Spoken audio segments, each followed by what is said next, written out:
ઈચ્છાથી એમની પ્રેરણાથી જ આપણે બધા એમાં જોડાણા અને આવડું મોટું વિરાટ કાર્ય કર્યું.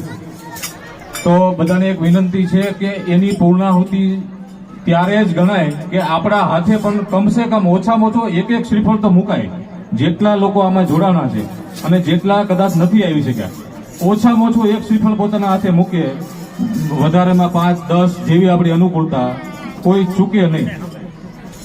બીજું કે આવતીકાલે બપોરે 4 થી 6 નો સમય મતલબ બહેનો માટે અનુકૂળ હોય છે અને માતાજીના આંગણામાં, શક્તિના આંગણામાં આપણે બેઠા છીએ અને આટલી વિશાળ સંખ્યામાં શક્તિઓ, માતાઓ આવ્યા છે આટલા દિવસેથી. તો આપણે આ કાર્યના આનંદ સ્વરૂપે, પૂર્ણાહુતિ સ્વરૂપે કાલે પણ બધા પધારજો. તમને જે પણ યોગ્ય લાગે સત્સંગ કરજો. તમને ઈચ્છા હશે તો ગરબા રાખશું, ગરબા રમજો માતાજીના આંગણામાં. માતાજીની તમે અનુભૂતિ કરજો, કરાવજો.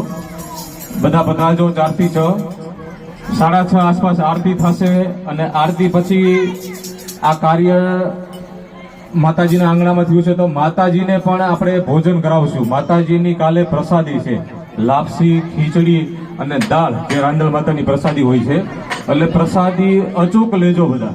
એમાં ખૂબ જ ઉર્જા હોય છે અને એ ઉર્જા આપણે મેળવીશું તો આવતા વર્ષનું લક્ષ્ય તો હવે લગભગ બધા બોલે છે કે કેવડું આપણે કરવું છે.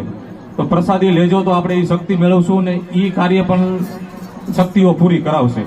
એટલે પ્રસાદી પણ બધાએ લેવાની છે.